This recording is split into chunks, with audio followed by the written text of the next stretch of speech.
Have you ever seen the sky turn totally wild right before a massive storm? Welcome to the Explainer, everyone. I'm so stoked you're hanging out with us today because we're going on a serious weather adventure. I want you to close your eyes for just a second. Imagine that deep, dark gray sky. You feel this sudden, spooky chill in the air, right?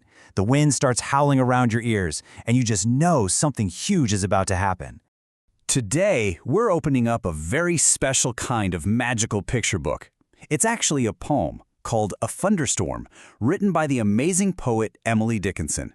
Now, I know you might be thinking a poem is just a bunch of fancy words on paper, but I want you to think of poetry like a painter, creating a giant animated movie using nothing but words. She doesn't just say, "Hey, it rained." She paints this cartoonish, thrilling, slightly spooky movie right inside our imaginations. Okay, let's dive into this. Welcome to the farm. It looks pretty peaceful at the moment, doesn't it? We've got a cozy little house with a red roof, a giant sturdy tree with a bird's nest resting comfortably up in the branches, and some happy cows just grazing in the bright green grass. But look really closely up at the top right. Do you see those dark swirling clouds? That's our animated movie kicking off. The storm is creeping in. Chapter 1. The Sky Turns Wild. The stage is totally set, the sun is disappearing, and something invisible is creeping across the fields toward our quiet little farm. Listen to how Emily Dickinson starts her movie. She writes, "The wind begun to rock the grass with threatening tunes and low. He flung a menace at the earth, a menace at the sky."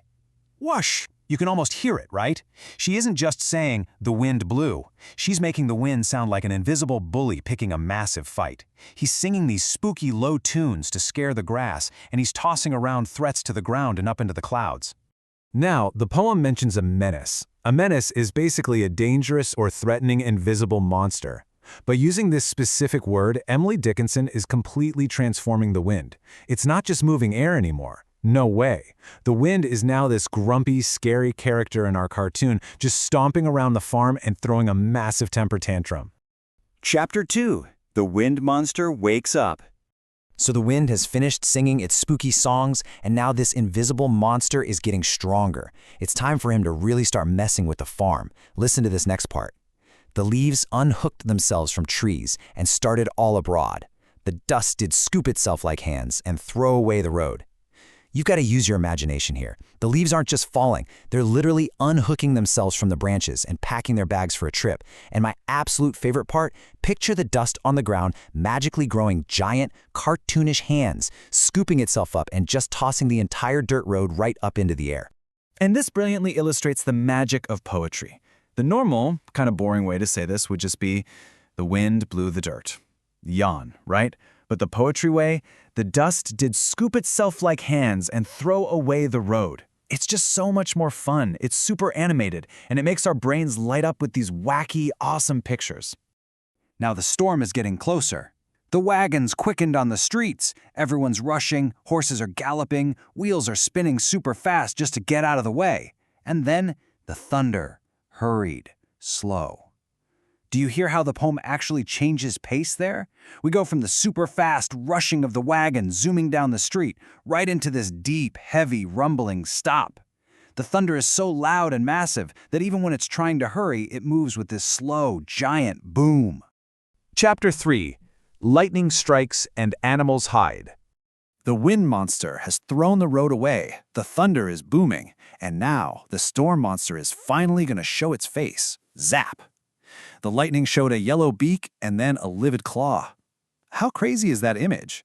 Emily Dickinson doesn't just say there was a flash of electricity. She turns the lightning into a giant, scary yellow bird attacking the sky. First, you see its glowing yellow beak flash in the dark clouds, and then a massive, terrifying claw reaches down toward the earth. She calls it a livid claw.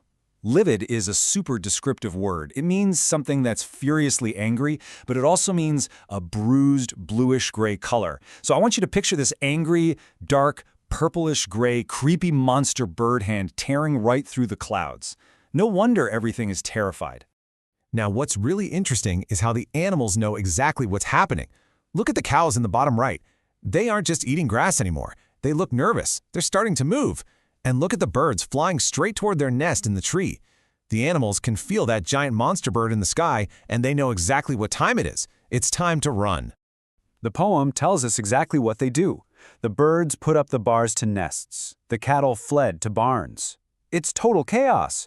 The birds are trying to lock their front doors. The cows are stampeding back to the safety of their barn.